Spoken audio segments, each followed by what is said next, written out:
Gudavarthy.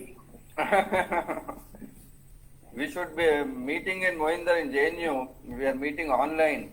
We never get to meet in JNU. Okay, I'll walk over to. Yes, I think someday we should fix and either I drop in or you come. We should go for a cup of tea. Definitely, that would be great. So, hi Ganesh. Hi, sir. We are meeting first time, I think. We have met in offline, na? I talked about my. Ganesh, you are with us now in JNU? Yes, yes, In CPS? yes. So, and Vidyasagar, where is he? He is in Bielefeld, Germany. Yes, I've seen on Facebook. Oh, Yeah. he's doing PhD there.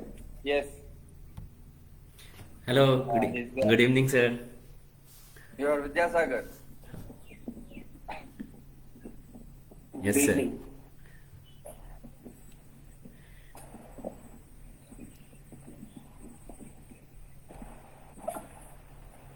So, this is now an all India organization. You have students from all universities. Yeah. Yes. It's a good thing. We need more such student initiatives. Yes, yeah, lots of initiatives now. That's always a good thing. Yeah. Things keep happening. Yeah, exactly. We also have one, you must be knowing, Mohinder, we have JNU Academic in Yes, JNU, CPS, they there are also so, doing yeah. a lot of activities. Some people say they have more budget than JNU. Yeah, I don't know how they manage, but they I manage can, it. I can tell you that my center's budget is, since it's 3,000 per year, so definitely more than our center. We are also in center now contributing money for tea in faculty meeting. So we keep a very close watch on those faculties who have not contributed but having tea. हिसाब देना पड़ेगा.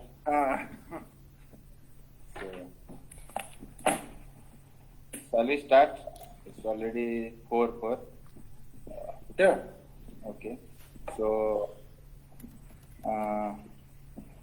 actually, today, welcome to all of you for this book discussion series. And today, the book book is titled Politics, Ethics, and Emotions in New India.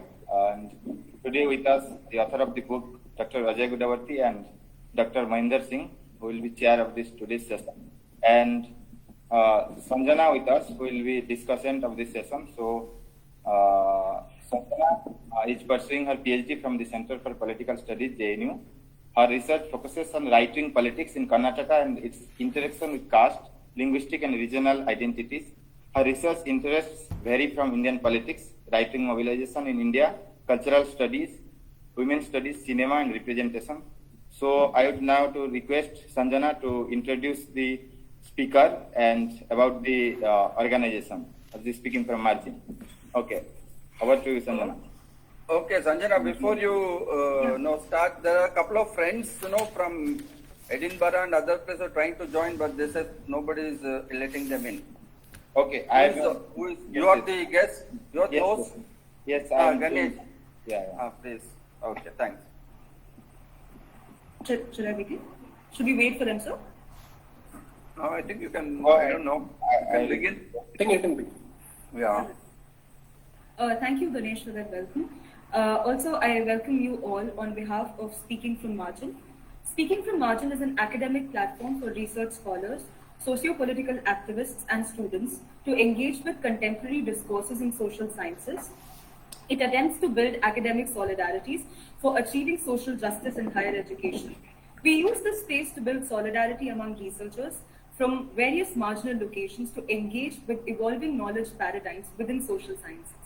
In the past, we have organized several lectures and book discussions which have received overwhelming responses from the academic community and beyond. Our past speakers include Professor Kancha Ilaya, Professor Rajiv Bhargav, Professor Nivedita Menon, Professor Nandini Sundar, Dr. Sudhir Kumar Sutar, Professor Satish Deshpande, Professor Soumyavrata Chaudhary, Dr. Nasreen Chaudhary, it's a really long list, Rahul Verma, Professor Neera Chantor, Professor Zoya Hassan, Professor N. Sukumar, Professor Narendra Kumar, among Akash Singh Rathod and others. Through our research series and book discussion series, we try to bring to our audience and participants the opportunity to interact with experts from various social sciences disciplines with the objective of facilitating aspiring researchers in getting better hold of contemporary debates and social sciences and equip themselves with a better variety of issues lying therein. Today, we are here for our book discussion on politics, ethics, and emotions in New India, authored by Dr. Ajay Gudavarthy.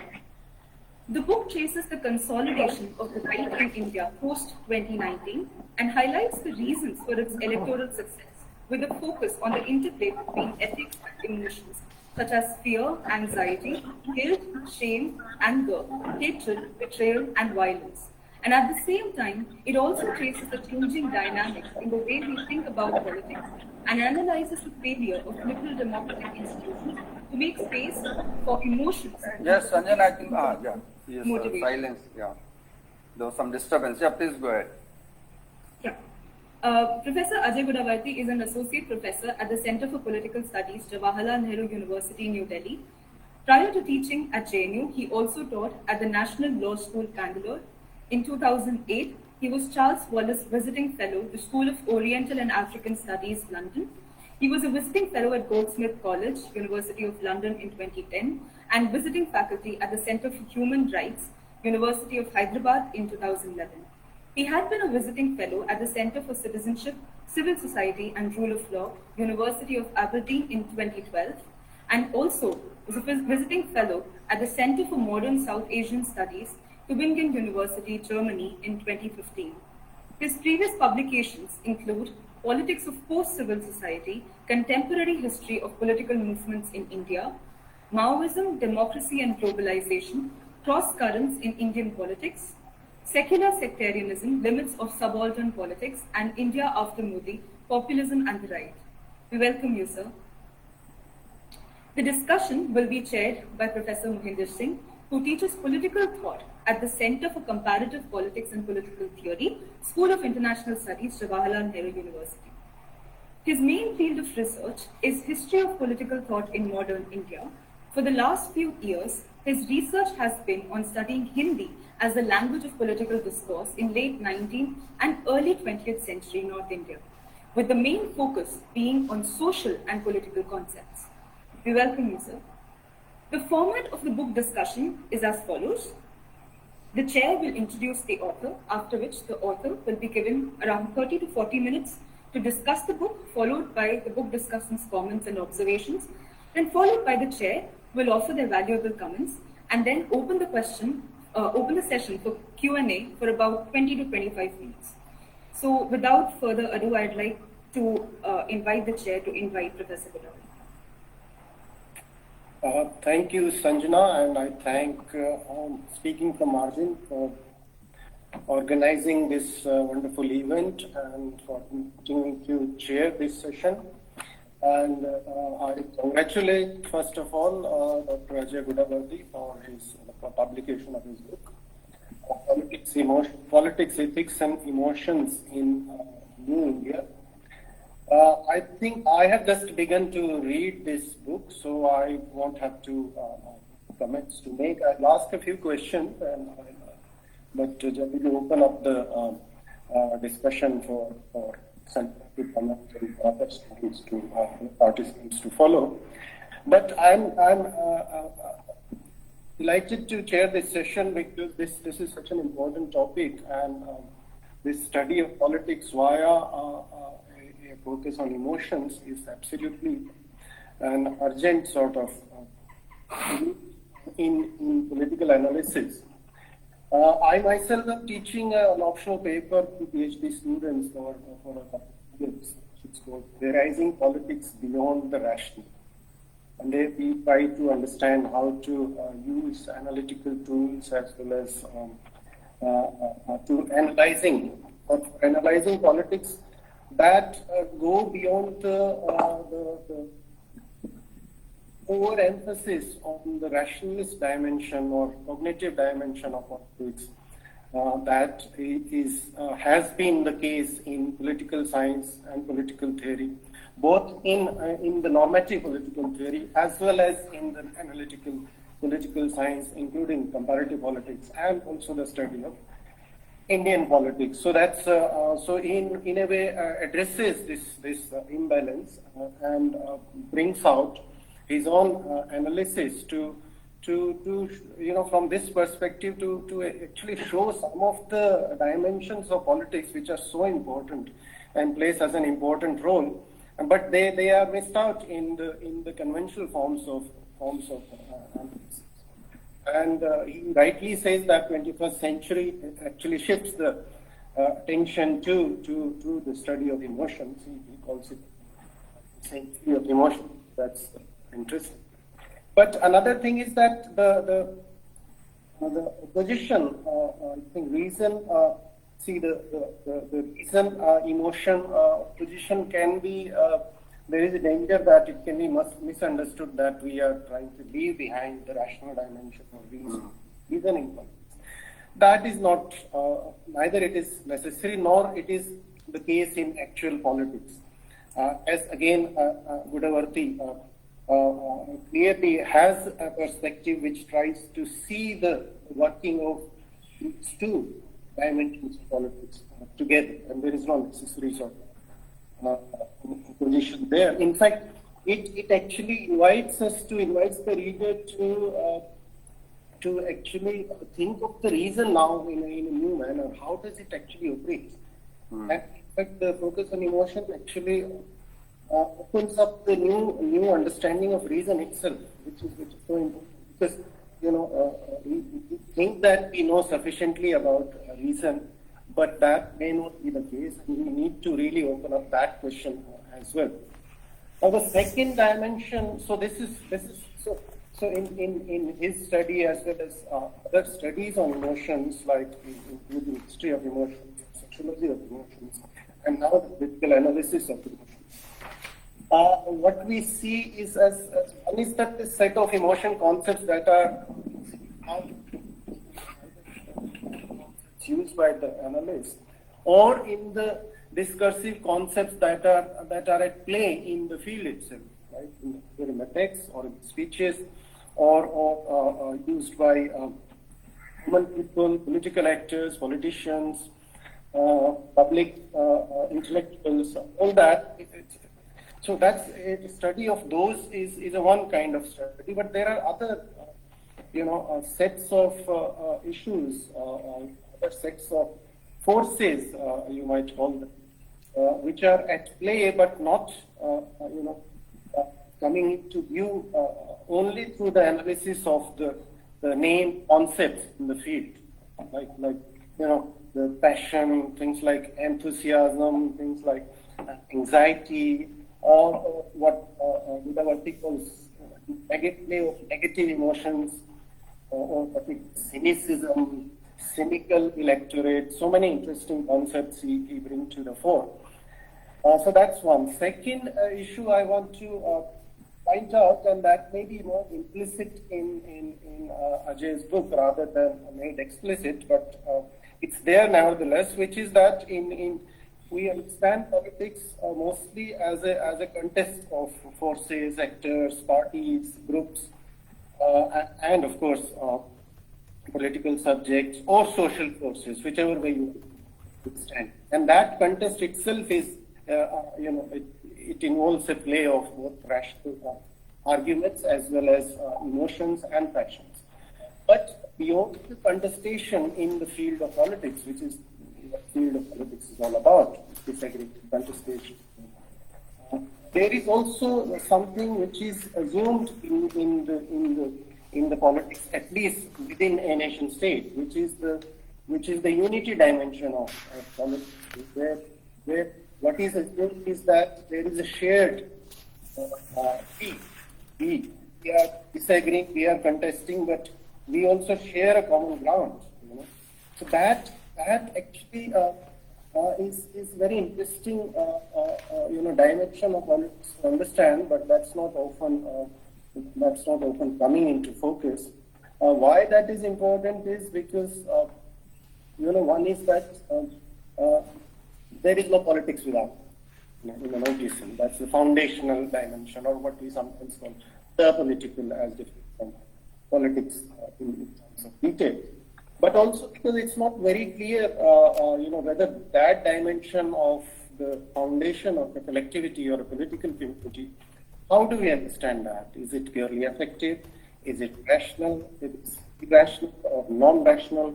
What is it, and how do we understand the attachment to the sense of belongingness, the element of pride that people take in it? All that is there in this book as much as I could read, the beginning parts. But it would be interesting to make that explicit as well, because it does play a very important role in politics. The third issue is that often we find in contemporary Indian politics in last at least 5 years, I have noticed that lots of political parties, as well as public intellectuals, journalists, and even teachers, academics, making this comment, there is a deviation from the quote-unquote real agenda. We should there should be a focus on realism. Politics is being taken towards emotive issues. And what is that real agenda? Real agenda is often presented in terms of economic issues, in terms of more rational. And I think Ajay addresses this issue also, that there is no clear separation of the realism and the emotive. They are all mixed there. I agree with that approach. Because, take the example of so-called real agenda. Real agenda is it's about economic issues. And the contest over resources, whether economic resources or resources, political power, offices, education, all these goods, then it often turns emotional, and it involves and it causes passions, right? So, and why then? So that's one way of understanding it. Other ways of understanding it is that why not the issue of identity of India as a nation, not a real agenda when the RSS BJP, which is the object of this, is that politics in this book, when they are actually raising that issue, it is not in the instrumental sense. That is another mistake that it's not just instrumental, it's the real role as well, right? To transform identity of India as a cultural entity. So there, I think we take realism other than taking that kind of deviation from the so-called realism, right? Because there is everybody, every political party, every social force, every individual in India has a stake in how India is understood as a collective. In BJP's terms, it's clearly from India is transformed into a secular state. Indian, that's very clear. It's not even. But why should it not be addressed as such, other than saying that we should focus on real? So that's the third issue I want to flash out. These are all issues connected to the analysis carried out in this book. Some are explicitly taken up, some are implicitly taken. Now, another very important thing that this book is trying to do in the last section is trying to look for a way out of this impasse that politics of the last 9 years has created in politics. This is what he calls the refashioning of ethical emotion. So there, Ajay is trying to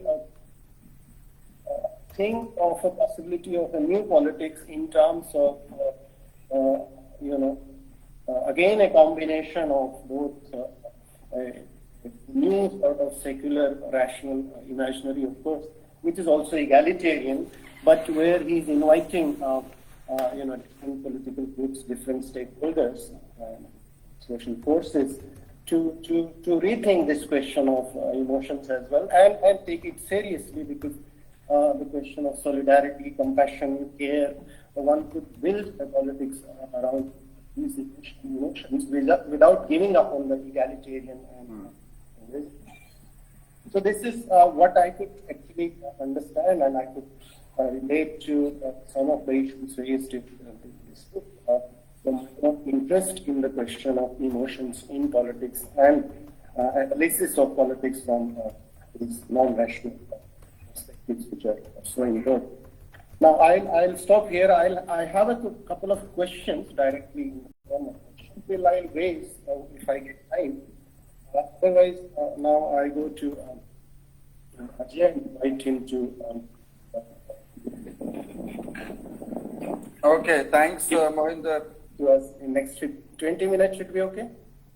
Yeah, whatever, 25, 30. Around 30. 30 minutes. Okay. 30 minutes, okay. So thanks to Mohinder, I think you have already raised almost all the important points that one wishes to focus on. And thanks to Ganesh, Vidyasagar and Sanjana for organizing this event. And I think it's good that students are increasingly taking the initiative to, because so many other formal avenues have kind of closed down. We need to find new avenues and new platforms to continue to hold discussions around books and other new themes. Okay, so coming to the book, I think Mohinder has already kind of very beautifully explained the central propositions of the book, the central assumptions, as he rightly pointed out, some that are very explicit, there are some implicit assumptions, but let me restate some of them and then kind of share a few arguments from the book itself, and then maybe we can open it up during Q&A, we can go into other details.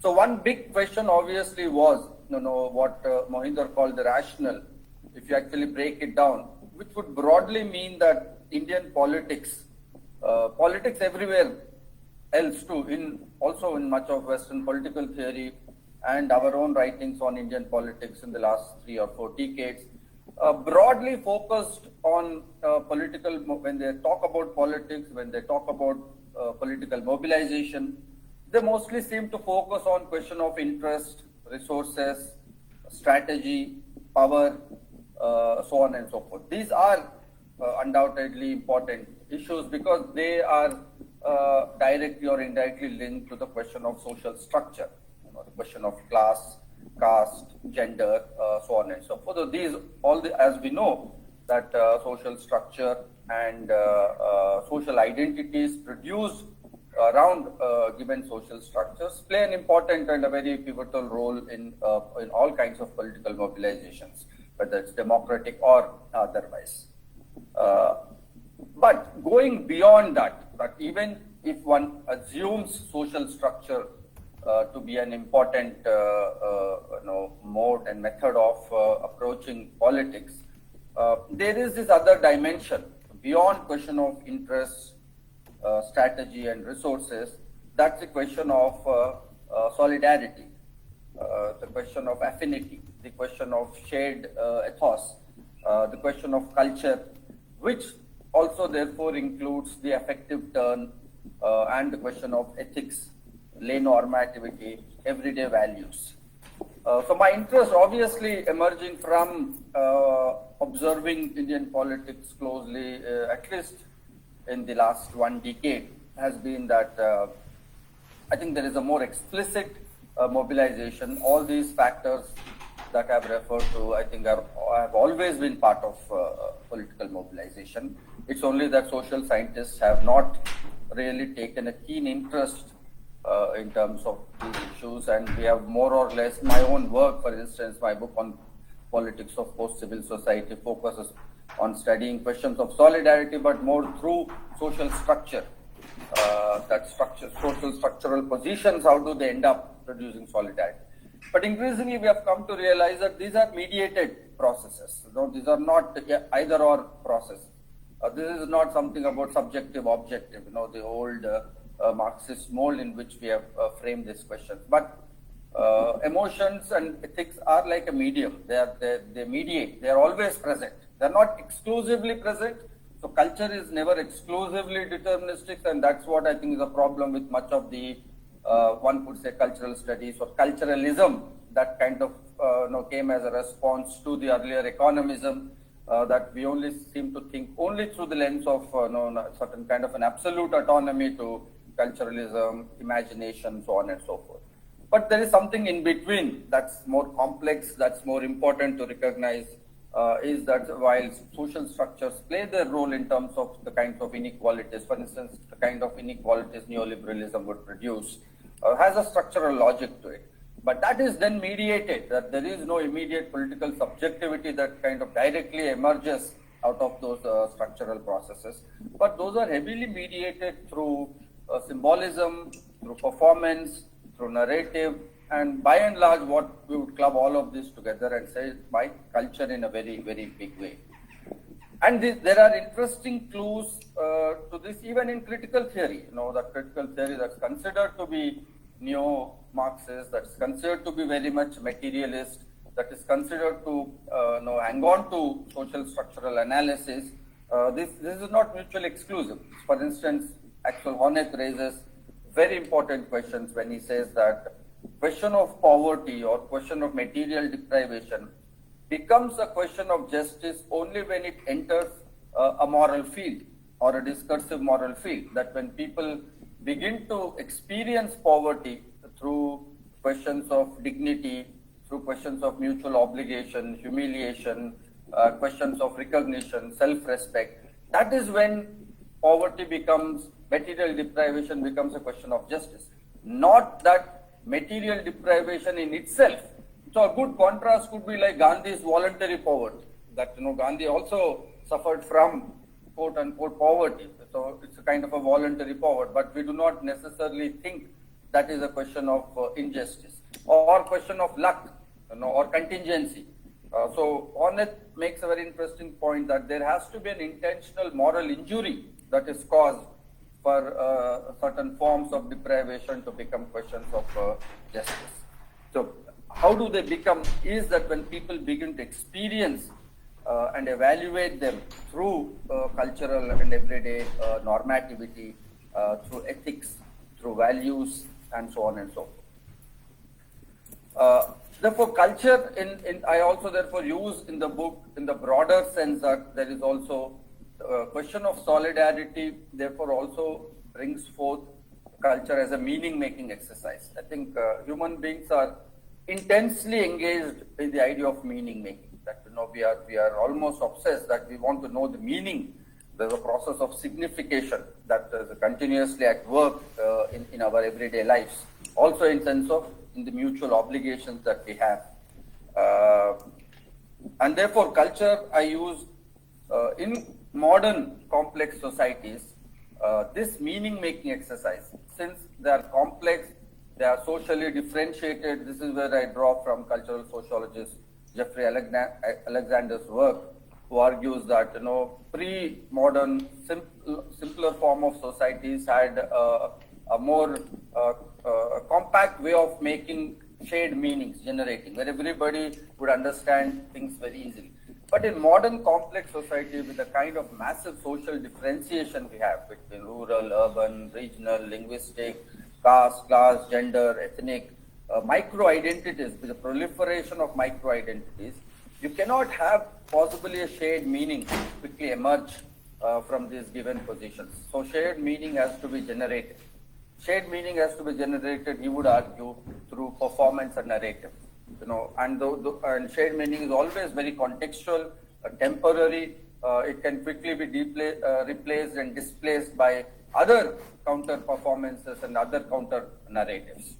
So that was one big entry point to understand the current political mobilization in India, what happened in the last 10 years, that this cannot be reduced in an immediate sense to a given material reality or a given social structure. that they are present, but they're heavily mediated through these cultural processes. As I also say, culture therefore is very pivotal, but it's never exclusively influential. I wouldn't buy the argument that emotions by themselves were beyond all context. Therefore, emotions or ethics are also very, very deeply contextual. And when we talk about context, then all of this that we talk about social structure, power, and all other things come into play. So like Jeffrey Alexander's work looks at exclusively on performance and narrative, but that's where I kind of enlarge cultural sociology. So in a theoretical sense, the book is a kind of an interface, a very loose kind of an interface between critical theory and cultural sociology. Therefore, I extend it beyond performance and narrative itself. I try to locate it by how they're mediated through emotions and ethics. So those are the two main pillars on which I focus as to how are they at work in Indian politics. And this is where I think also drawing from some of the literature on contemporary emotion studies, I try to therefore go into how should one understand emotions and what do we mean by the effective turn in Indian politics. That emotions are shared by culture, they are also learnt and acquired in social contexts. What somebody can and may feel in a given situation, like towards certain people or things, depends on social norms and rules. It is thus historically variable and open to change. So when I invoke emotions, I'm not invoking them as some kind of an internalized, given psychological variables that are fixed in time. No, I see it as a dialectical process of inside out and outside in. That emotions are themselves, what we experience as emotions are themselves, I think, constructed in certain contexts through ideas of given social norms, rules, conventions, memory, so on and so forth. Second, emotions are not merely experiential. We often think that emotions would mean that we often equate it with some kind of gut feeling, that people just, or we equate emotions with a kind of an outburst.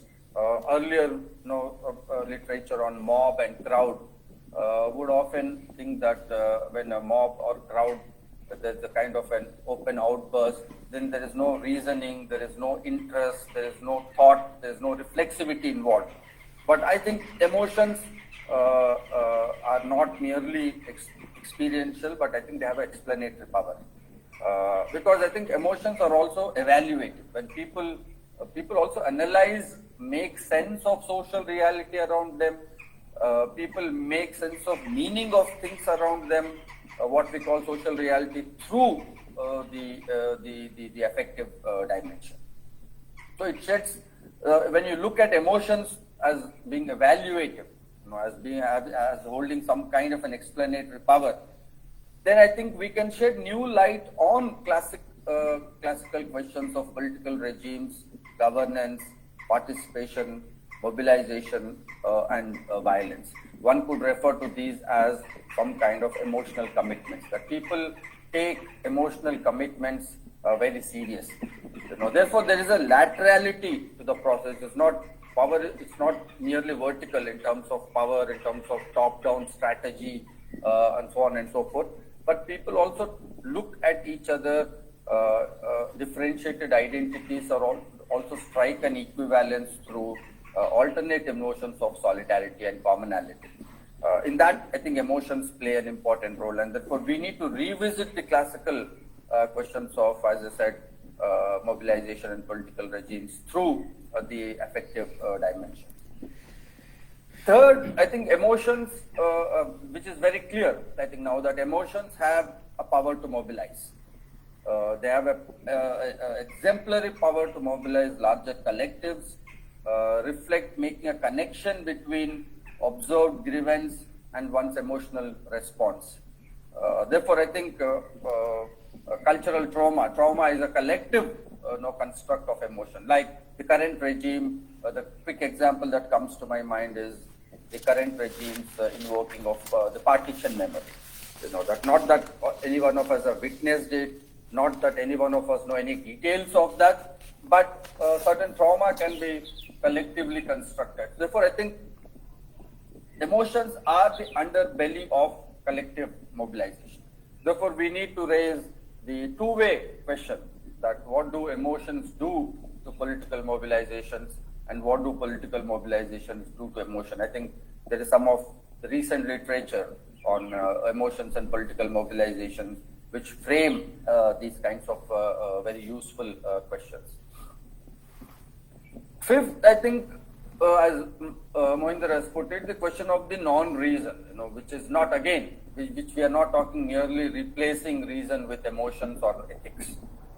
We are not talking about a binary between the rational and the irrational. We are not simply saying that the entire process is moved into some kind of an irrational realm. But the question is that what Mohinder posed, it's that there is no core issue that even what we conventionally consider as core issues like economic questions of redistribution, economic justice, social demands of social citizenship like education, for instance, are all mediated through the affective dimension, through everyday ethics. Therefore, the point is not to say that there is no place for reason, or the point is not to say that reason is a kind of a Western construct that operates on the Eastern horizons. No, I don't take those kinds of positions. I think reason, the point is to say that reason is not a standalone variable. That people do not think purely in terms of rational when we think of rational as some kind of an instrumental reasoning, as some kinds of means and ends relation in terms of certain kind of a given political rationality.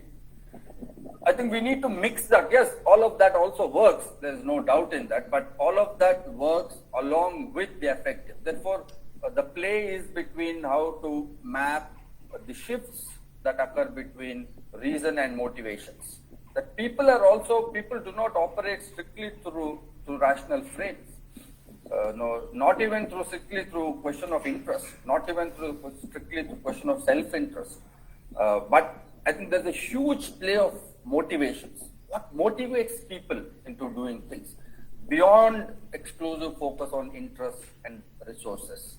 And therefore, I think we need to map what are the motivations that drive people. In this current regime, one can clearly, part of the reason is that since we are fixated with those old type of framings of centrality of distributive issues, centrality of interest, centrality of around resource mobilization, we could not make sense that why people end up voting a regime that perhaps has miserably failed on the question of inflation, governance, rule of law, employment, so on and so forth. It is not that these issues have suddenly become irrelevant, but the economic questions have themselves been framed through a cultural lens by the current regime. Or people, better way to put it is that people make sense of questions of economic justice, even questions of social justice, equality of opportunity through a cultural lens. And therefore, when they make a cultural sense of it, then I think the pecking order, the kind of priorities people pick on, or the way they might understand certain economic processes would be very, very different from the traditional sense in which economists, for instance, make sense of in the legal rational authority, on the legal rational frame. So therefore, we need to, the plea in the book is therefore that people don't, in spite of material deprivation, in spite of poverty, people do not think exclusively through lens of interest and instrumentalist kind of reading. Therefore, there is also a limit to strategies and strategic action, because even one may not even think of entire rise of right-wing. People always think that idea of propaganda, manipulation, heavy use of media, lies, fake news, this IT cell. True, all of that undoubtedly has been at work incessantly. But we need to pause and think that not all propaganda works, not all fake news sticks. Even those strategically initiated media propaganda or discursive kind of narratives need to sieve through something. That people need to sieve through certain cultural codes that where people think that that kind of information or propaganda or news makes a cultural sense, that it should have some meaning to it.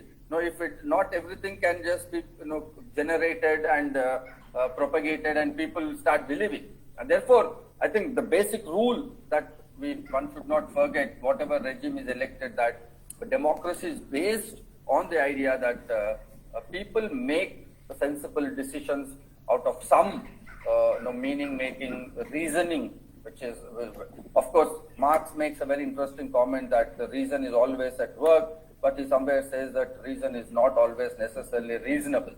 So there are those moments of excesses, but even those moments of excesses, for instance, let's say consent for genocide, or consent for mob lynching, or consent for excessive anti-minority programs, or like use of bulldozers or use of extrajudicial violence. How should one make sense of this entire matrix, this entire ecosystem that right-wing mobilization has built in the last 1 decade? One can give an easy answer to in terms of propaganda, or kind of people have got too polarized, too communalized. There is a hysteria. But other more political way of intervening in such a debate would be to argue that that people are making sense of all this through a very complex matrix. There are multiple variables that are at work, and it is through a certain kind of a temporary fixation of those variables that people suddenly think that, for instance, Mr. Yogi Adityanath's use of bulldozers suddenly making some sense for people. They do not think that it's an unfair thing, which is not to legitimize it. That those of us who are trying to politically decode it does not mean that ethically we. But the point is to say that there is sufficient baggage and repertoire of ethics, which can also make people very quickly critical of such things. So there is a historical, social, there is the social logic to it as to why there is some kind of a social reasoning that even affective dimensions that are visibly have certain inbuilt reasoning in them. It is true that this is a very elusive kind of a matrix, where we fix this intersubjective dimensions when people come out of with certain opinions. Can be a very elusive process. It is not easy to kind of quickly fix the meaning. It's not very easy to bring this very fluid variables on the ground to see its structuration. But my own experience through my own research has been that there are certain moments where one can, if one is closely keeping a tab on the process over a period of time, I think one can generate certain insights in terms of how this loosely structured variables, very fluid identities get structured in certain moments, in certain ways, where therefore people begin to act in a certain discernible manner. But as I said, this is a fairly complex business. That's perhaps one reason why conventional social scientists thought that one cannot make any rational, meaningful analysis of this process, because there is no fixity to them. Like one might believe that interest would give human action certain predictability, certain responses which can be rationally analyzed, certain patterns of social behavior can be discerned. But when you come to the domain of emotions and ethics, they are so fluid.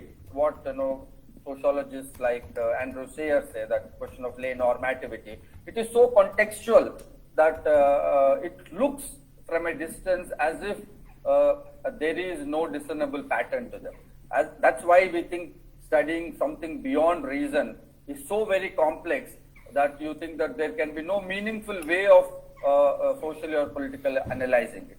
But that may not be true. I think That happens only when you take either reason as a standalone variable, or when you begin to understand the affective dimensions or ethical dimension in terms of exclusive mode. But if you begin to combine variables, affect is one of the mediums. It's not an exclusive medium.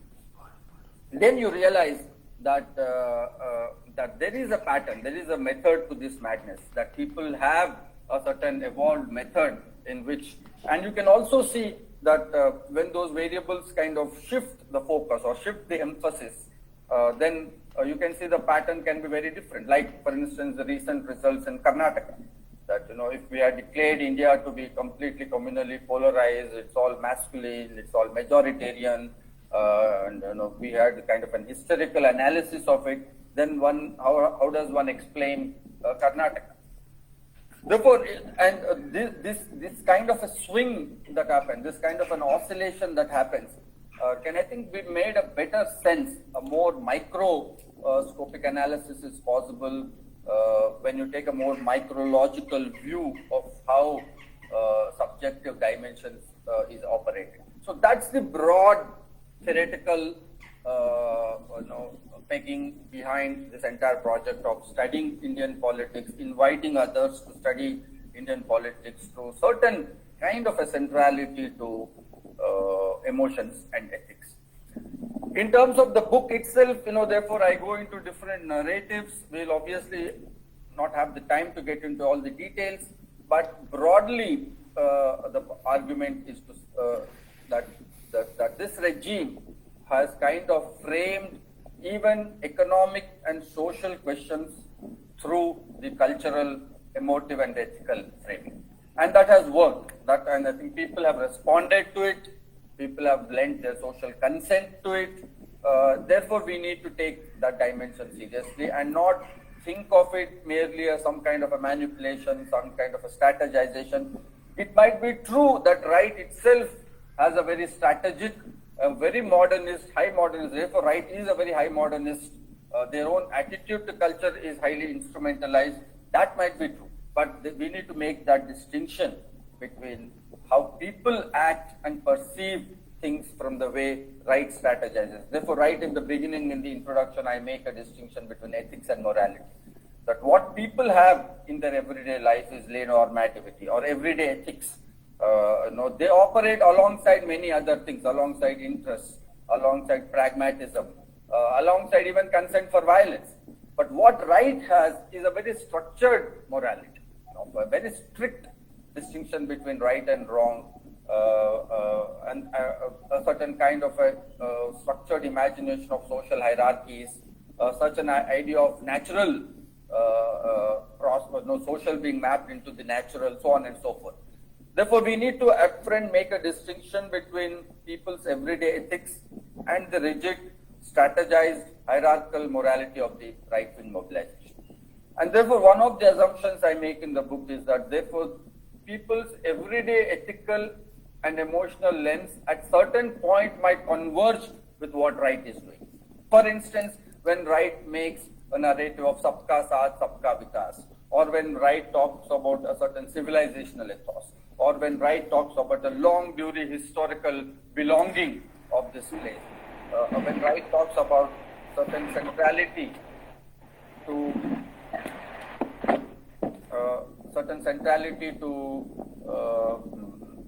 religious identities or cultural identities. I think people see it through the affective dimension of sense of belonging, trust, mobility, and I trace some of those things. Therefore, I think we have to make this distinction that right might be using, which is true, that right uses this in a very politically instrumental mode. But the more important point that should attract our attention is not merely right politically mobilizing in a strategic mode, but the fact that why people buy into these arguments. That people buy into these arguments because of a certain affective dimension. That people trust because these campaigns, these narratives give people a deep sense of belonging. And that sense of belonging, we need to take them seriously, because it is these same ethics which in a different matrix, in a different ecosystem, in a different kind of coming together, would have a different affective dimension, would have a completely different political choices. So these are not closed ecosystems. So in critiquing, the larger point is that in critiquing rights instrumentalized political rationality, one should not throw the baby with the bathwater. That you don't then completely dismiss culture as is that being only exclusive, conservative, or all that people are doing also need not necessarily be only strategic or in terms of deep self-interest or in terms of deep manipulative or in terms of toxic majoritarianism, so on and so forth. I don't think we will be able to capture, if we reduce all of this to illiberality or fascism. These are the usual tropes in which much of left, rational, secular, democratic critique has been going on.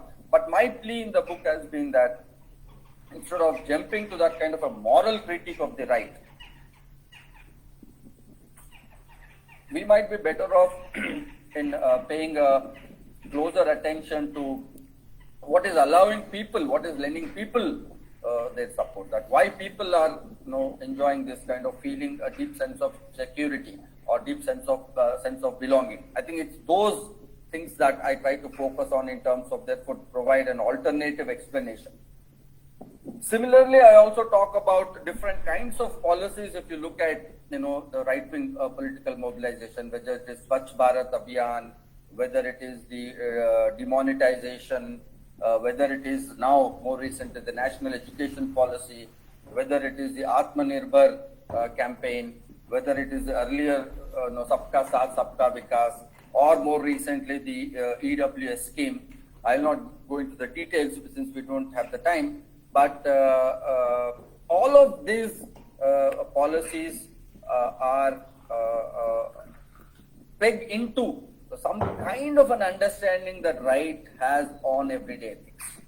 They come from a structured morality, but they have a certain sense of how emotions flow. What is the velocity of those emotions? How long they can stay? Even they also, I think, have a sense that same emotions cannot be repeated and again and again. So if you look at Sabka Saath Sabka Vikas slogan, they began with Sabka Saath Sabka Vikas, then they say Sabka Vishwas, then they say Sabka Prayas. So they have a very close ear to the ground. They know that even emotions not only are elusive, but they also have a certain run. They're not temporarily, permanently stuck there out, that once you evoke an emotion, it is going to permanently respond. There, I think right is keenly conscious that people's emotions keep changing, their responses would keep changing. That and that partly explains failure of BJP and in Karnataka and Delhi elections. But same kind of hysterical mobilization around Shaheen Bagh or around Bajrang Bali, people don't respond. We cannot take people for granted. Their ethics is not that their frames are fixed in time, that whatever other things might happen, that they will continue to operate. No, I think Hindutva project itself, independent of what BJP and RSS imagine their project to be, for people itself, I think it constituted multiple things. As Mohinder was saying, the sense of India, a sense of our own history, our own identity. It was a question of better governance. It was about curbing corruption. I mean, BJP, lot of slogans which they've got it right. I think they could get a sense of the popular mood, how people were framing questions of justice, everyday questions of equality. Equality is a very abstract thing. Equality would mean in the concrete context many, many things. So in some sense, one does not know how they get it right, but they have got that equal number. But the point that we should be aware is that somebody getting some matrix right at a certain point is no guarantee that that's going to stay forever. That the same matrix then has clues for counter narratives. The same matrix has clues for counter ethics and counter emotions. I think again, Bharat Jodo Yatra demonstrated very clearly that how people can very quickly respond to a different set of emotions because the set of variables are very different. So that's the preliminary. I think the book makes a very preliminary attempt to kind of foreground some of these alternative ways in which we can approach Indian politics. I think Sanjana, I'll stop there and then we can kind of open it up for discussion. Thanks. Okay. Thank you, Ajay, for this wonderful introduction. Now I invite Sanjana to lead the discussion, and you can take 10 minutes, okay? 15. Okay, 15 minutes. And then Ajay will respond, then we'll go ahead. Firstly, thank you, Speaking from Margin, to invite me to be a book discussant for the session. It is honestly an honor, and I hope that I do justice to both the author as well as the book. And secondly, a very hearty congratulations to Dr. Ajay Gudavarthy on his book. It was truly a very fascinating read, and without a doubt so. But at the outset itself, I'd like to point out that this book is a timely intervention in the discourse on right wing, and it also contributes to the larger discourse that's been going on not only in India but also globally to how we understand the right wing and its mobilization strategies. It is written in a very in a simple language, not to say that I mean it's without much jargons, and the arguments that have been made and presented, they've been presented so eloquently that they systematically weave together seamlessly. And the book then offers a kind of explanation that's pretty unique and one of its kind, so to say. The book uses several examples that have been grounded by theoretical considerations and analysis.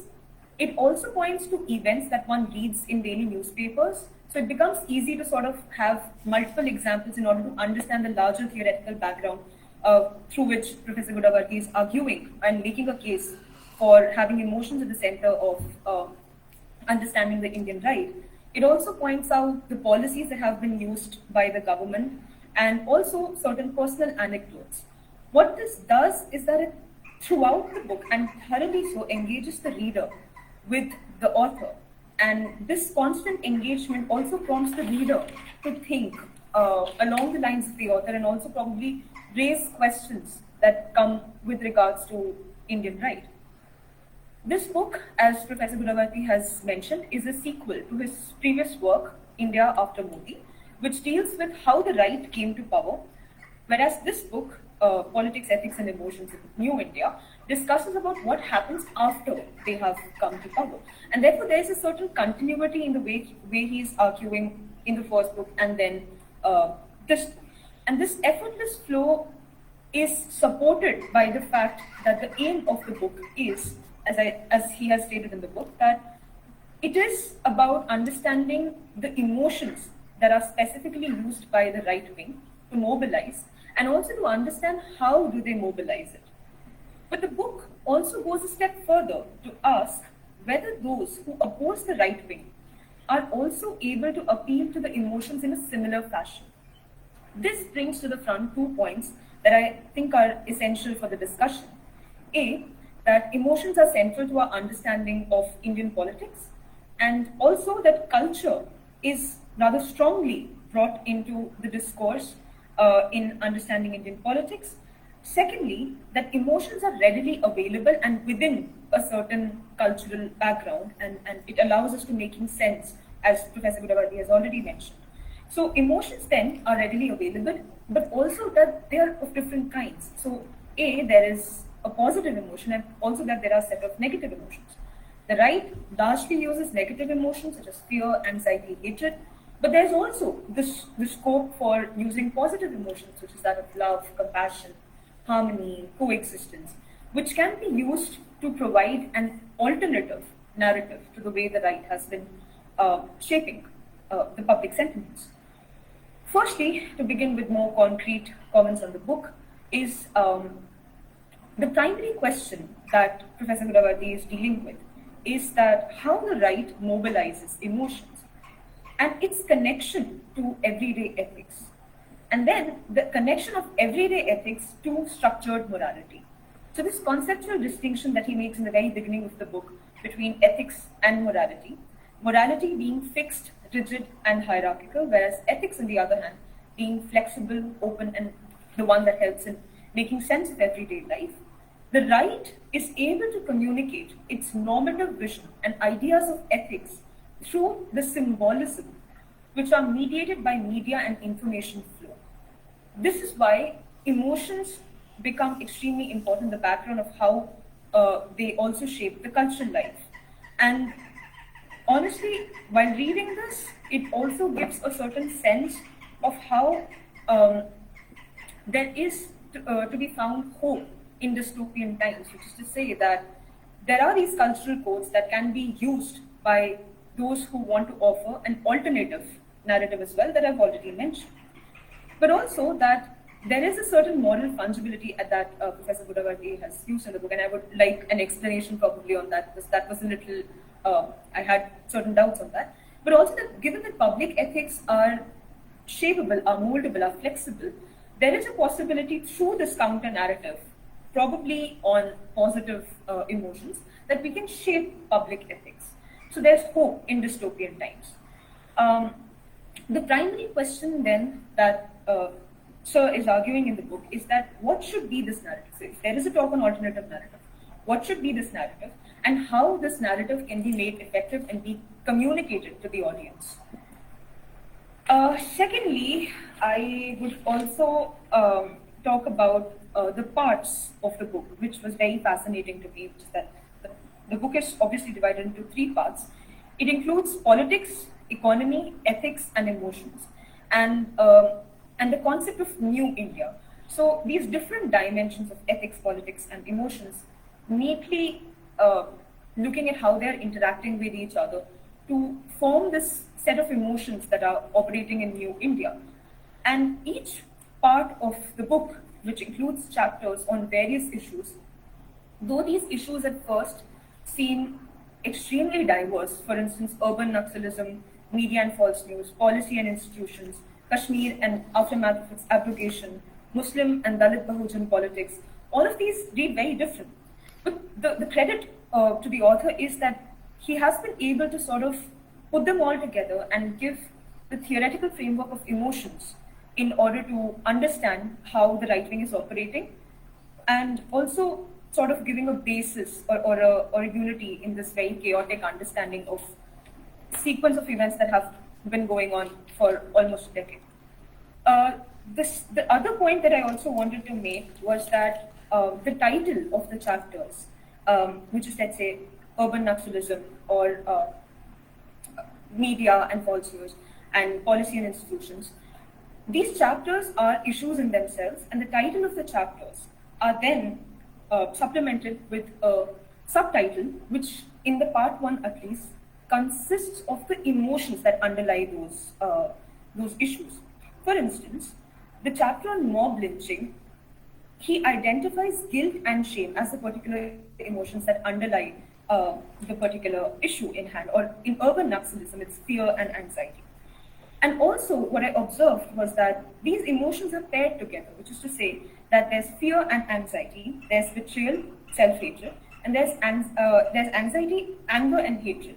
And this sort of creates an oscillation of emotions, and that there's radical degree. The emotions are always radical, and the right wing knows how to cultivate these emotions between these 2 extremes, and it has been able to do so quite successfully. I'll take an example.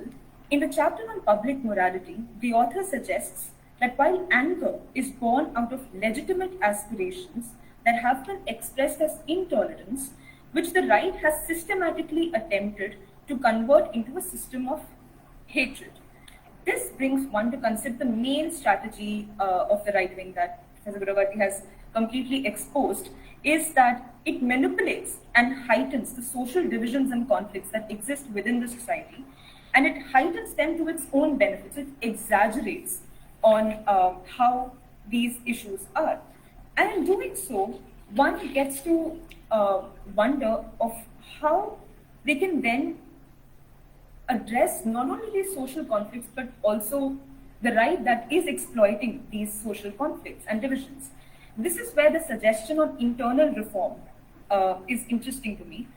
I believe that this strategy will allow groups to not only look inward and argue for social justice within the group and also address power hierarchies that exist, but also talk about justice and social justice in relation to other groups. And in doing so, it will inadvertently bring the discourse on social justice into the forefront, which has been completely pushed away or probably hollowed out by the right wing. And I feel that this strategy is like killing two birds with one stone, that you're also opposing the right, but also then at the same time you are addressing issues of social justice. Now, I will also make a final point and then probably conclude the discussion that, theoretically speaking, I find the book to be talking about and reinforcing liberal values, while Professor Gudavarthy has expressed in the book his commitment towards liberal values and philosophy, but he also challenges it in the way that he questions the very basic tenets of liberal philosophies and values. Case in point, he talks about reasoning. He talks about the public and private distinction that no longer exists or shouldn't exist in the age of emotions, and also about the way we understand majority. He states that democracy works on popular emotions and emotional reasoning, while questioning the whole rationalistic instrumental understanding of how usually the public debates or public reasoning that is based on humans being rational. But given that emotions take a primary seat in this reading of politics, he also makes a very fascinating line, and I'd like to quote him, that democracy works on popular or emotional reasoning, where the man on the street is free to think as he wishes to and reason what is happening around him in a way that he understands. Having said this, reasoning then, the emotive reasoning then, the content of it is highly emotional and is suspended between the real and the projected. And if I have read it correctly, probably this is where the role of symbolism comes in, where one is establishing a link between what is real and also what is projected. It also brings me to this other point that I was talking about, public and private distinction. And I'd like to quote him again, and this was a very fascinating line again, and it's something which is very relatable to probably most of us, that popular reasoning has entered our drawing rooms, completely destroying the way we understand the public and private distinction in liberal philosophy, and therefore arguing that this emotive reasoning that's going on in the public, or what we consider public, is also transpiring into our homes, and therefore probably answers why WhatsApp messages or even newsrooms have become this factory for manufacturing certain kind of reasoning. The word emotive majority that you use is also, I would like a little bit of explanation on that as well. And you say that emotive majority is constitutive of dysfunctional institutions, personality cult, and cultivated cynicism. You clearly mention in the book that right-wing thrives on sustaining and maintaining constant threat and constant victimhood that goes on for the majority. And therefore, I feel like that could be probably something that we could talk about a bit more. However, before I conclude my discussion, I'll make a concluding argument, but then also for the sake of discussion that needs to follow, I would like to raise certain questions. But my concluding statement is that through this book, Professor Gudavarthy has given us short-term as well as long-term strategies and goals to fight the right. But it is also a guide for both students and politicians alike, especially the opposition and the Congress, and opened up a new plane for discussion on the Indian right. So I'll stop my discussion here, but I would like to raise certain questions. So, firstly, sir, I would love to read a chapter on cinema and how cinema is being used by the right wing, because there is a change in the way the narrative of cinema also has been used. For instance, in 2014, 2013, that period, initially it was the hyper-masculinist, nationalist kind of movies, the Akshay Kumar canon of movies that were going on. Slowly, it stopped working. Tanhaji and all these other movies were not as grossing as fair as they were expected to. But then we have these movies now over the past year, such as Kashmir Files and Kerala Story, which directly express anger and hatred towards certain communities. It is also interesting to note the geographies in which these movies originate. So it's Kashmir, and then it's Kerala. So is there also this geopolitical cultural narrative that probably the right is trying to use in order to probably move on with its agenda? The other question that I have is related again to geography, that you have mentioned in the book that in Delhi, for instance, between Aam Aadmi Party and BJP, Aam Aadmi Party has won the elections based on, even though by BJP there were several rhetorics that were used, but they did not work. Similarly, in Karnataka election as well, what worked in UP, like UCC and NRC, did not work in Karnataka really, and you were mentioning that just before you were about to draw your argument. But, or for instance, the trauma of partition, that is largely a northern phenomena rather than a southern phenomena. So, is it so that cultural codes have limitations in terms of the geographical location that they are working in? And since, given that BJP is fairly new to southern Indian politics, probably it will be a little more tough to break into that. So that's other question. The next question that I have is on the global relations. I would have really liked if the book had focused a little more, or probably more, on how Modi as a figure is interacting with other global leaders. Because Modi has been seen as a very popular leader.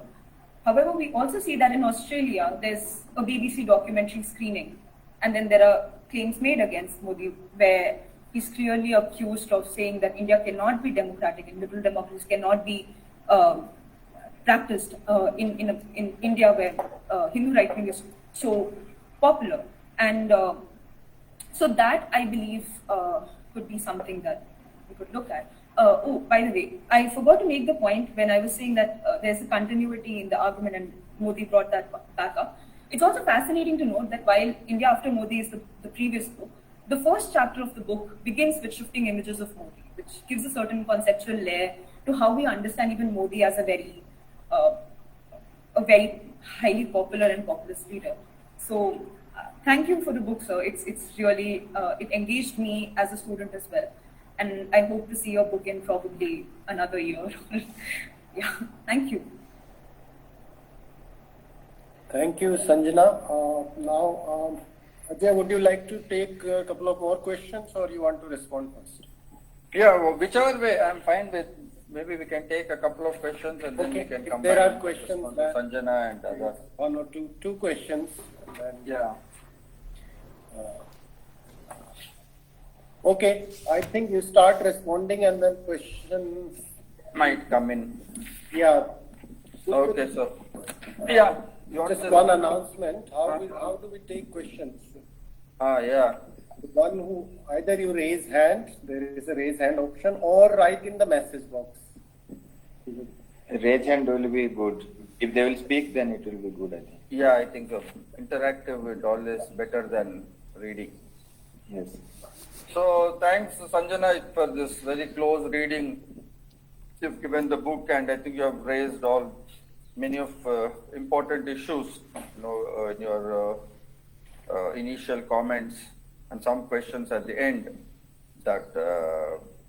So, as you rightly point out, the entire thrust of the book is not to conflate everyday ethics of people that have certain legitimate, through which certain legitimate aspirations are being grounded. Not to confuse them with your critique of right. I think often much of what is happening with academics, social activists, scholars, political parties, opposition, and all of this is that in the process of critiquing the right, they're also impromptu critiquing even the aspirations of the people, or at least they're sidestepping that whole thing. That's why. And I rarely see scholars and activists ever raising this question that why this kind of a groundswell has happened for the right, what to explain. I think mere rise of fascism, people have become intolerant, everyone has become illiberal, or there is suddenly this rise of Islamophobia, global. I think that these are not very appealing to me. I don't think people change in that kind of a short-circuited manner. And then, suddenly of Karnataka, you don't know how to explain it. People have been so Islamophobic. Then even a last-minute campaign of press hard for Bajrang Bali, people just don't respond. People are completely, look at what happened in Delhi, the entire hysteria generator around Shaheen Bagh, people don't respond. So even Islamophobia, even majoritarian consent, I think is flowing through a certain, this capillary kind of ethics. People at very micro level are relating it through what they think the regime is promising to do. And so we have to constantly make that distinction, that how people are responding and what the regime is projecting out of it. So often what I see in the last 10 years the regime has done is that it has pegged on legitimate aspirations towards a very illegitimate project of toxic majoritarian regime. So they want to build, there's no doubt that BJP, RSS want to build a very totalitarian, regulated, centralized state. But that's not what people are consenting towards. That's not what people are finding it ethical. And this also raises very interesting question, I think, which also links to your question on cinema, that why, and that's how I think the structure of performance and narrative is very, also has an overlap with the idea of fantasy, right? Therefore, very unlikely variables which don't come together in our life, but we often fantasize. Things that are very incommensurable, that are at cross purposes. That's what happens in movies, right? That things that are incommensurable, that are cross purposes. Why do we like watching them? Because they bring in that authentic way. They bring a very neat case, where then that fantasy gets realized. So I think right-wing project also has that. It brought a lot of incommensurable things. In a very, at least it promised to project it as some kind of an authentic version of New India. And that's what I think people like, the fantasy of that New India, the development, only Hindus, everything comes together in a very neat way. Your second point on the question of the liberal, this I think came up even in discussion in JNU, I think, and I'm very pretty clear on that one has to offer a critique of the liberal normative order. That not everything in liberal normative order can be celebrated, especially in the mode in which some of those liberal values structure modern politics. So that's where I think one has to offer a critique, which then does not mean that there is a wholesome rejection of all liberalism.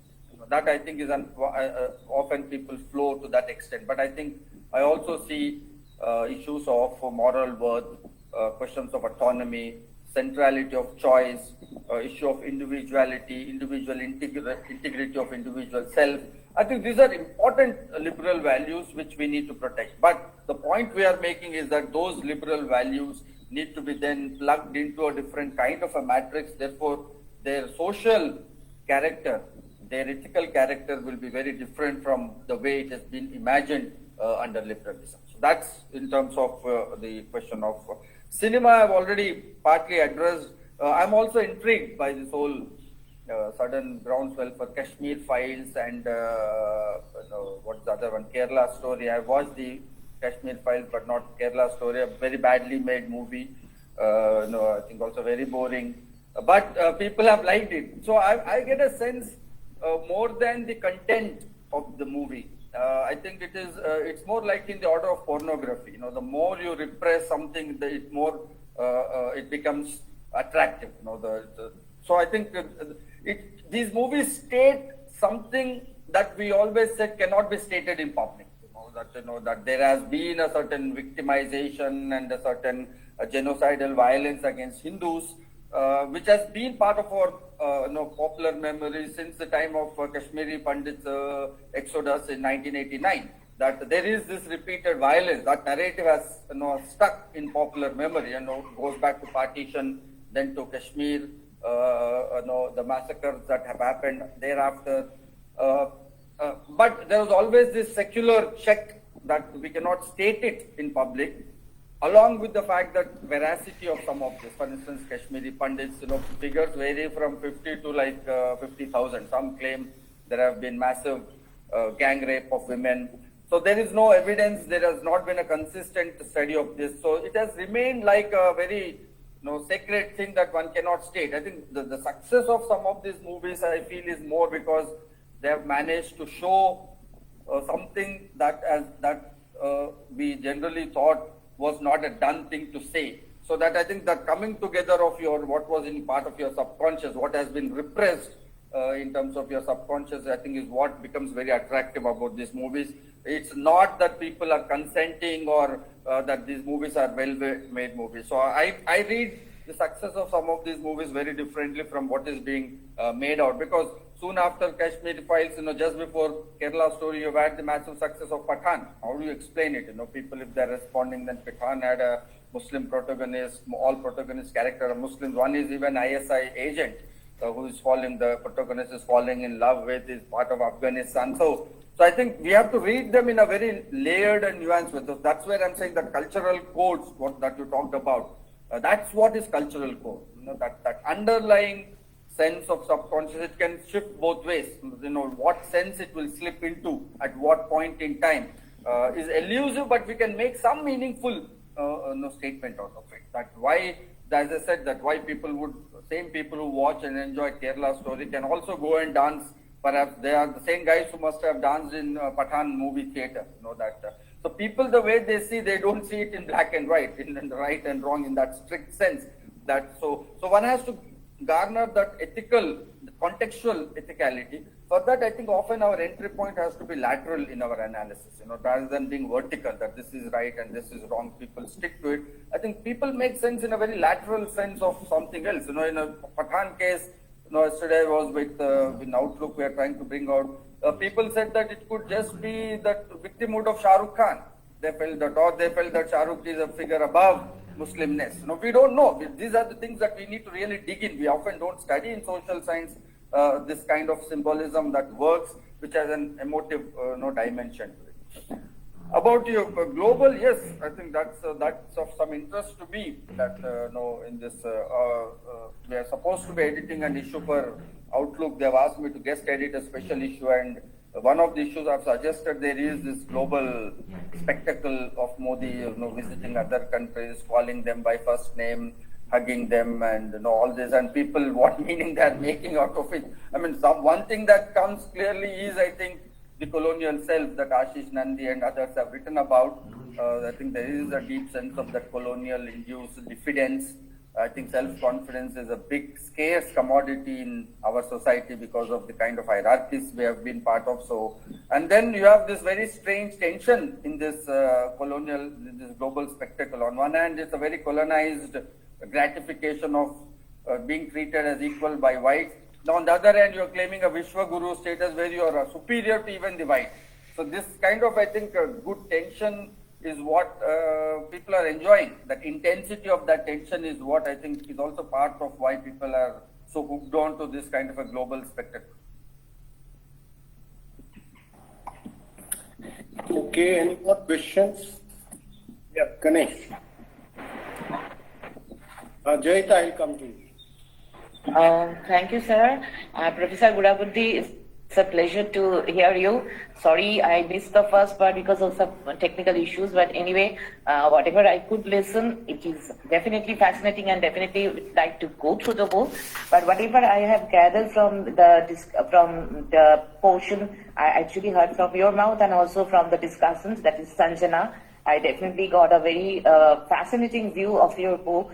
And regarding one particular point, I would just like to have a kind of question or perhaps a rejoinder. That is, you have perhaps mentioned about the liberal normative framework in India and how that needs to be critiqued. Well, we in this part of the country, that is, as a Bengali, we are the academic community and the students are every day feeling this, we are intrigued by this, that even after 30 years of left rule, how the so-called liberal structure, of which we are so proud of, have actually crumbled in this part of the country. And the ruling dispensation is actually borrowing all the idioms and all the symbols and motifs of the majoritarian right to appeal to the masses. Particularly, say for instance, Durga Puja. Durga Puja was never really about so much of religious ritual, but it is a festival, and a festival which included all communities. But now people are celebrating Ram Navami and bringing out their swords and all that in a procession, which was unthinkable in Bengal maybe 10 years back. So the liberal, we sometimes wonder that perhaps do we really need to go back to our ancient religious motives also? And there are so many motifs, symbols, and great men of India who talked about inclusive politics. And in order to build a counter narrative to this right-wing agenda, perhaps we need to borrow from our past again, because that is the way people's emotions are being excited these days in a very big way in India today. And another point is that how can the opposition really find out constructive and integrated counter narrative to the right-wing politics? Can we really hope for that in near future? What will be your take on that, sir? Thank you, Jaita. Let's take Ganesh's question also, Ganesh. Thank you for this presentation, and actually my apologies that I have not read the book yet. I'm just started reading. So there are 2-3 kind of doubt that I am getting after the presentation. So I would like to clarify from you that one thing is that when you that in both the discussion and from this presentation of you, I came across like there is 2 categories, like negative and positive emotions kind of things that is visible here. So the emotions, when we look the concept of emotions or whatever that quote unquote only emotions, do you also look that emotions is a relational category when you have started that the consequence of solidarity, affective, or the struggles? Because sometimes do you think also that emotions like hatred and hate, anger, and other kind of emotions, most of the time in the popular sense, we are looking this kind of emotions as negative. So, and on the other hand, the love and all these things also looking as a positive emotion. It's the popular understanding of emotion. So, if we come to very kind of deep engagement with some way of the emotion, do you also think that there is a relational understanding of emotion that we can also look different way? Sometimes anger can be a kind of positive for some people, and sometimes that love would be a kind of problematic when it will be used as a diplomacy. I mean, so how do you look this way of the relational understanding of emotion? And second one is that since you are visualize this right-wing politics and right-wing regime as using and strategizing the emotions in everyday politics, so do you not think that there is kind of threat that also we can see in the since the independence, if we look the politics that was dominated by Congress as well, like the questions of cow protection movement during the Indira Gandhi and the just Garibi Hatao, all this kind of slogan also. Do you look any kind of threat that we can see in the politics of Indian politics from the independence time? These are some queries actually. Thank you. If there is no other question, then Ajay, why don't you respond? Yeah, so thanks to this, both very good questions, very difficult questions. Jaita, could you mute yourself? Sorry. Yes. Could you mute your connection? Yeah, so to Jaita's question in terms of, her bewilderment of Bengal suddenly converting from this Durga Puja as a cultural event to contemporary symbolism of Ram and other kind of, which she finds are toxic and very majoritarian in its sense. I would say that part of it, that's true, Jaita, that they come across very aggressive. Part of it is also very masculine. But I think one has to also decode that that symbolism of Ram is also working in terms of very fossilized anger against the left government itself that existed for a really long time simmering in West Bengal, for the kind of modes of top-down governance that left has provided. There was an atmosphere of suffocation. There was a near complete regulation and control. So I think this kind of an aggression can also be made sense as kind of a symbolic breaking up of the old kind of regimentation. So I think we'll have to make different kinds of readings. So if you look at Kashmir, for instance, there is there are two types of anger. One, there is a latent anger against Kashmir's own corrupt political leadership, different political parties, different political, whether it's PDP, whether it is National Conference, the local leadership itself, people by and large, local police, for instance, people, if you go to Kashmir, I've recently visited and spoken across, then you see that there is a lot of anger against police and local in spite of they being Kashmiris, right? But what the right-wing regime then does is that it plugs into that anger, which is a legitimate anger, and then on top of that it builds a kind of a majoritarian edifice and tries to depict, symbolize it as if people's localized anger is actually is in terms of being part of, or conceding to Mr. Modi's abrogation of 370 or this imposition of a new India or building smart cities. So there is that, what right is doing therefore is very, very craftily in every context. I do not know how much they understand the nuance of it, but what comes across is very clear that they plug into localized, legitimate, wherever there's mobilization is successful, you need to see what is the legitimate anger that is driving people to concern. I think that's one standard question all of us have to raise in all contexts, whether it is use of bulldozers in Uttar Pradesh or whether it is consent in Kashmir, anger in Kashmir or in West Bengal.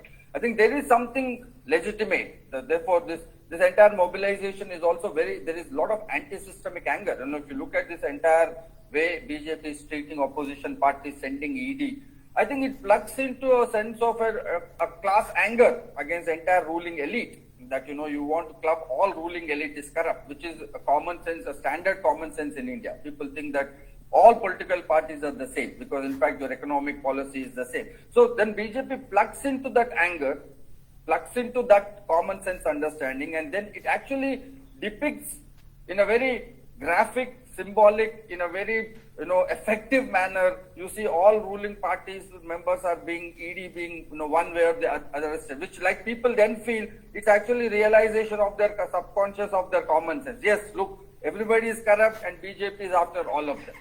Even then people think that even BJP might be corrupt. People say that, but then it's okay. That at least they're doing this part. BJP ko baad mein dekh sakte. Abhi what they're doing, let us give a consent. So this is how it works, and therefore BJP is it's a top down. That's why I think that I think Prashanto did this book where I say that right thinks like the subaltern. We think for the subaltern, but right thinks like the subaltern. They don't think in binaries. Like we would raise this question that even BJP is corrupt, then why would people support it? But people don't oppose corruption. Yes, people are opposed corruption, but they're also very contextual because they have limited social power. Therefore, for the moment, they are happy that BJP is targeting all opposition leaders. That is a kind of a realization of their hatred towards ruling elite. And contextually, therefore, they would end up supporting BJP. In the long term, they might they might throw out BJP too because of the same culture. So we'll have to, therefore, the overall point is to say that we need to plug into those multiple layers. If you make a binary understanding, then we will not make sense. But why Bengal suddenly there is this kind of a outbreak of religiosity or masculine culture? That's one way of reading. Those elements exist, but I think the larger context is that it's a legitimate anger against what has happened in Bengal in the last 30 years. So if we make sense of that, then we will be in a better position to say how to kind of remobilize these emotions. So Ganesh, I think that's a very good question in terms of offensive emotions, and they're also very contextual. I think Sanjana in her introduction did already point out that we can make some analytical distinctions between those emotions and their velocity and their counters. But yes, in context, how they operate is a very difficult thing. That what is anger in a certain context and what is hatred. So in that chapter on hatred and anger, I argue that by and large you can make a distinction with linking, like Dalit politics, for instance. By and large, you can say works in the legitimate registers of anger. Therefore, as Martha Nussbaum says, anger is a productive emotion. By and large, you can see social elites, work in the register of hatred. So these are broad sociological distinctions one can begin with. These are also normative distinctions at one level. These are also analytical distinctions. But you cannot stop there. That's what generally social scientists do. They take them and then they sit back. So, but that's not how they work. Then you'll have to plug in, have the courage to go in and see in the nuances of the sociological operations that these are very conflated. Sometimes, and that's precisely the moment right-wing mobilization begins. I think where our analysis ends, right-wing mobilization begins there. That's why most analysis is unable to catch up with right-wing mobilization. That right knows that what is anger can be depicted, symbolized, mobilized towards hatred, which does not always happen. Therefore, they don't often succeed. But they plug into legitimate anger, like Dalit anger, for instance. Upcastes have anger not only against upper caste, but they also have anger against patronage of those dominant within their own caste. So BJP rightly identified that anger. You plug into that anger, then convert it into political agenda. So then we will not be able to understand why is Dalit and OBCs moving towards BJP. You are also right in terms of love. That there is no easy, readily available emotion of love, compassion, and care. Though we say it, we write and speak, verbalize it in those terms. But love can be a very toxic emotion too. What goes under the name of love can be very, very toxic. What goes under the name of idea of intensity can be very, very toxic. What happens with many of these religious cults, like Brahma Kumaris? They talk about love and care, but they are talking about self-blame, self-hatred, internalizing lot of self-hatred given by society. All of that can work in the name of love. So mere etymological things again don't reveal anything. That what we'll have to break them down into seeing contextually what are the practices that are working in the name of love, that are being signified as care, as compassion. And as you rightly pointed out, in some cases one can normatively concede. In some cases they don't actually work. They might be re-signifying and reifying power relations, like many religious. That's a problem, right? So love.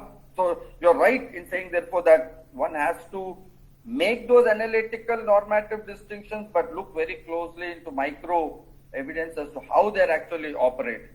We should not confuse the two. Okay, if we have 10 minutes, we have 10 minutes. Okay, I want to. Yes, Mohinder, I was also waiting for your questions. Okay. First is I was curious about this in your title, ethics, because that's very unusual. Because I have seen politics of emotion, politics and emotions. What you insert right in between the two things, which is very interesting, something actually not very usual. So, are you taking this question of ethics for in order to because you find something in the object of your knowledge that contemporary RSS, BJP, authoritarianism, populism, or are you also heading towards a more general sort of theorization where ethics becomes an important sort of point of mediation between these variables? See, in earlier analysis of politics, where we say skewed towards rationalism or overly skewed towards rationalism, where we would think that political actors are rational choice making actors, simplest model. And there is no role of emotions and all that. So their ethics would be in a way, as if it's part of the rational actor. Doing that is ethical in that sense, in the liberal understanding of, in liberal understanding of economics, it's the economic rational actor. In the liberal understanding of politics, the competitive field of politics is open. Rational actors are making rational choices. And now the focus on economics is bringing out, of course, the other dimension. How do we understand the location of ethics in this? I have a very general question in relation to your analysis, specific analysis. It makes sense because you are actually trying to understand how the RSS is using morality against the more pragmatic, practical mode of working of ethics at more everyday level. And this may be sometimes, the everyday level might raise up to the political level of this morality attached to it and then come back, that sort of In fact, I was reading Veena Das's book with some students, where she's also talking about this sort of connection between the ordinary and the political in terms of waning and waxing of intensities, eventual intensities. Right? But that may not be. That's not my question. My question is general. How do you understand the location of ethics?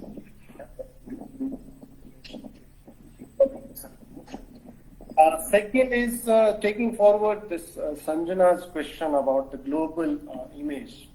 And my take is that it's connected to what I was saying about the unity dimension of politics. I think when a nation's representative, a leader, particularly the prime minister, because prime minister's location is much more interesting. Parties are at the same time, it represents the nation. The president has this. So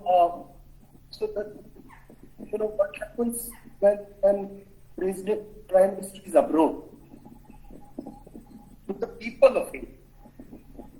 That president, as if the prime minister is representing the nation as well. The unity dimension comes to the fore, and therefore the entirety of our attachment to the nation gets identified with the figure, the body of the PM. So that, and of course, in that sort of situation, the ruling party has enormous advantage over, particularly the regional parties. So there is also a reason, a case for making a distinction between regional parties as well as and the national parties, because one of the ways of understanding the idea of national parties is also that parties that speak for the nation, not just the number of it. And that those who wish to present the kind of certain image of an identity of the nation to where nation appears. So since I am now situated in SIS, I am able to think that also. So that's very important dimension. Because in the international scenario, it's like one. We are. The internal differentiations don't appear. Like we think about Spain. We don't know anything. Whoever will come to India to visit Spain, they will think about that. Which also means that the nation is not just India. It's not just a sum total of states. It's that plus something. It's true. I am with that time along that line. That nation, India is a union of states, but I think it's more also. Just not that issue. Because that specific affective dimension is not available when you are just simply adding.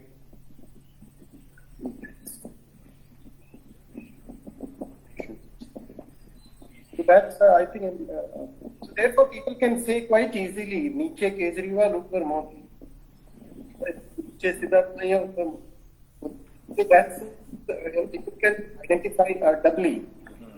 But and I think the BJP exploit it. Okay, that's the second question. Third question is, second is not really a question, it's a comment. You can. My question is about cynical electorate. You have a formulation about cynical electorate. But also you are saying that, what is happening is not just the production of passive subjects, but a little bit more active. How do we...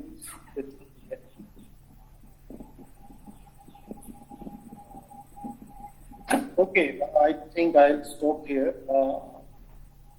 One more thing, the last thing, the question. What do you have to say on hope? Hope, yeah, hope is not, I think hope, I don't know what is the situation now, nobody knows, because hope is not easy to analyze emotion. But the success of BJP also lies in the fact that it was able to generate hope. Now what is the situation and where the scopes? Okay. Okay, thanks. Mohinder, for those very interesting points. So first on the question of ethics, you're right. You know that I drew that both from literature that I was conversant with in terms of, as I say, Andrew Sayers' work, like he talks about lay normativity, that there is an everyday normativity which people reflect. So he talks about even class, like he talks about moral foundations of class lay normativity. So that was one entry point that I had. Second, my own surveys, that I conducted different parts, everyday conversations, semi-structured question. I followed different survey methods.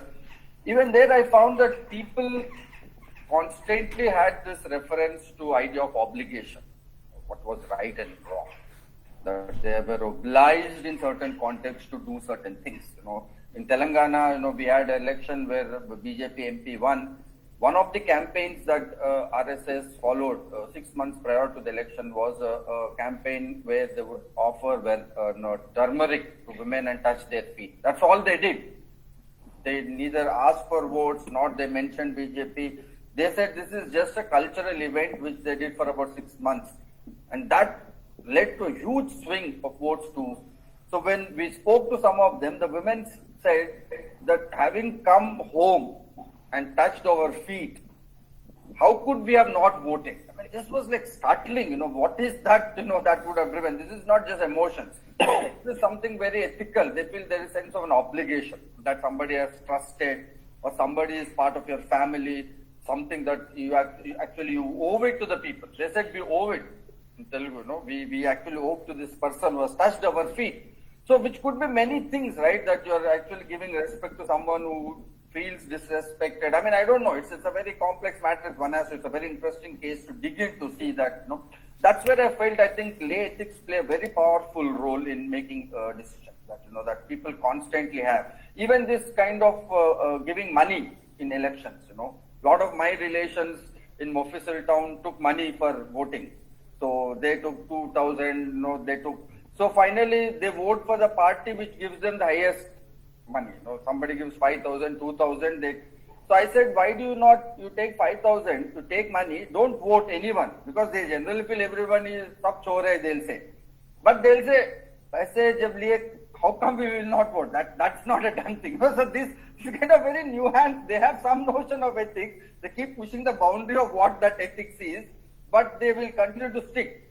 So they take that voting very seriously. They say that once you have taken money, there's no way we will not vote.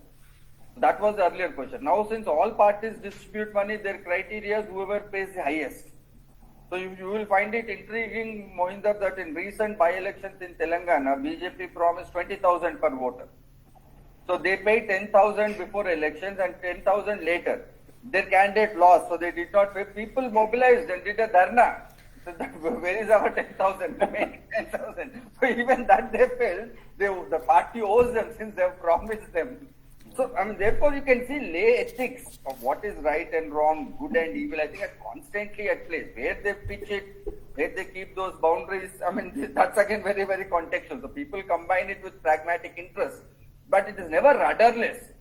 Like, somebody like a woman touching feet, they can simply ignore it. They can simply forget. People can take money and sleep at home.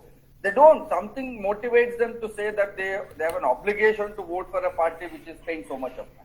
So this, I think, there is some idea of global spectacle, like as I said, is again extremely interesting thing that we should really pitch into. What you said, unity dimension, the larger word of solidarity is one, I think, big. There are also the imageries of home and family, that sense of belonging of home, that brings in a very big way. And also I drawn, Robert Bella's work, that civil religion, nationalism as a new civil religion, that this whole obligation, symbolism of the national flag, national anthem.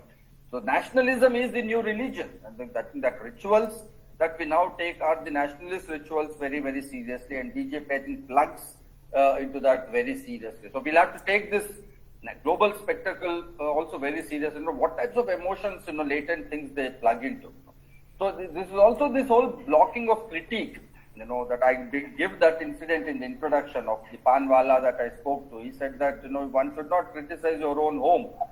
What is this business? You guys keep saying this garibi hai. He said, घर में जब problem होता है, हम बाहर जाके थोड़ी बोलते हैं, वो घर में ही हम सॉल्व करते हैं. So this whole thing of coming out and public demonstration and critiquing, suddenly BJP managed to make that itself illegitimate. So saying there is poverty in India, saying there is injustice, so this entire protest, the way they are dealing with, I think falls in that bracket, that they want to make every public protest illegitimate because you are disturbing the home. In families are always, so people told me, common people, that घर में हमेशा लड़ाई होता है, तो common है. People live together, they have quarrels. That doesn't mean you go and share it in the to the neighbor. You have to quietly solve it within. Yeah. So this ethics that they have, I think, very interesting. They've tapped into that familial sense of home, which again brings in a sense of security and so on and so forth. The idea of hope, you said, is a very interesting thing. I think if you see progressively, they began on a very high note of this whole Achhe Din and all that kind of hyperbolic sense. But what is interesting, Mohinder, is that BJP is very good with their ears on the ground. They can sense when a certain thing has come down. So they are good in shifting the goalposts. So they are never going to now tell you Achhe Din.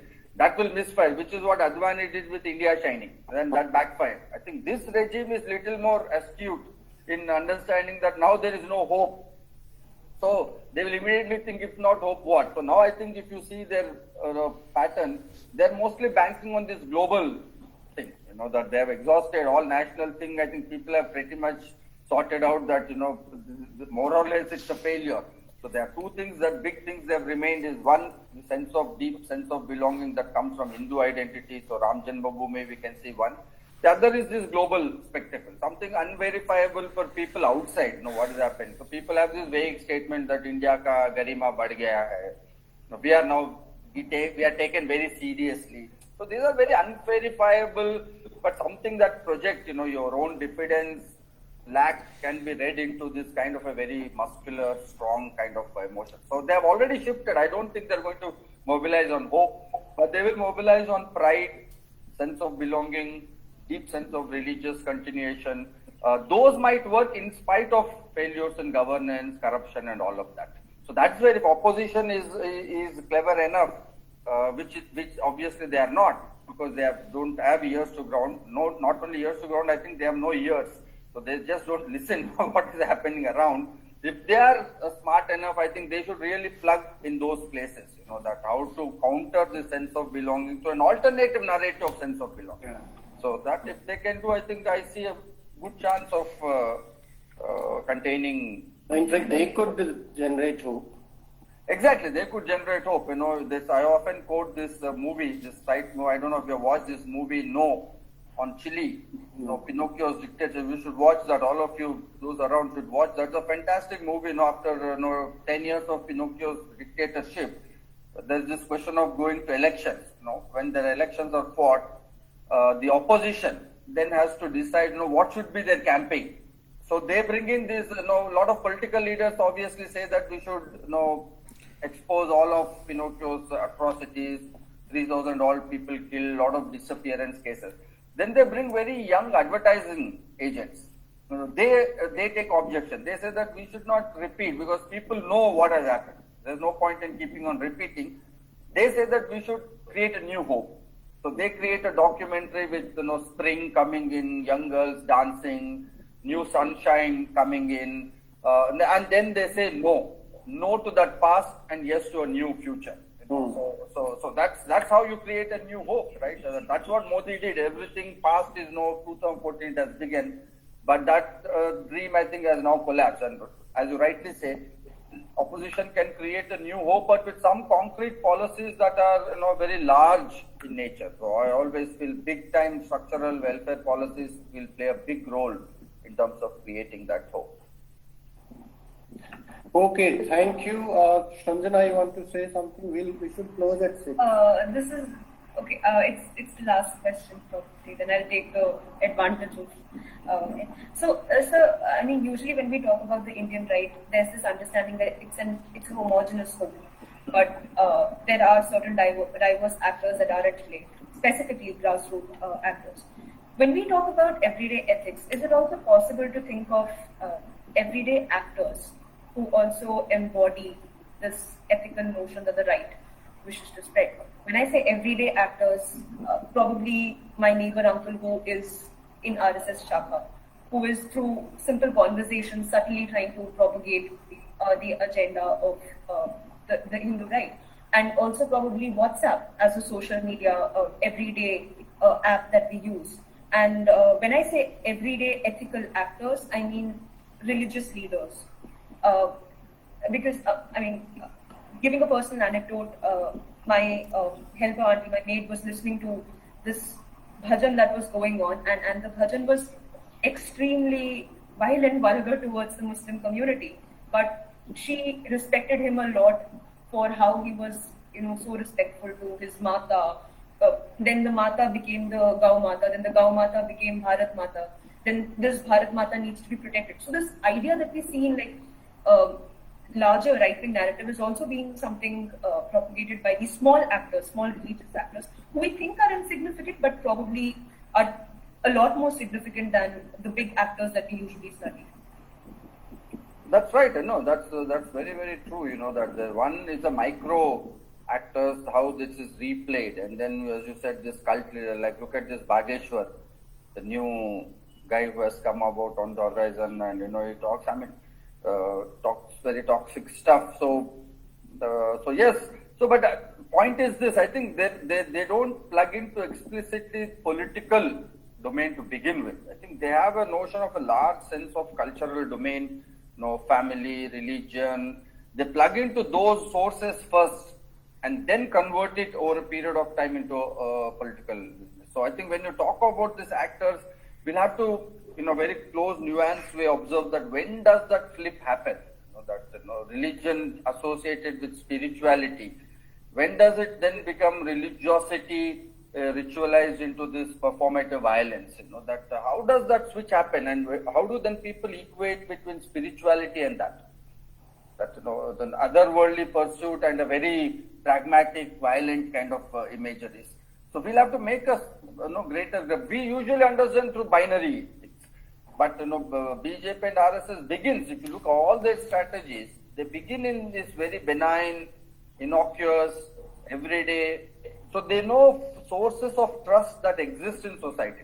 They plugged into those sources of trust, and then they convert it into toxic majority. And therefore, I often say that we cannot understand all of this through Islamophobia.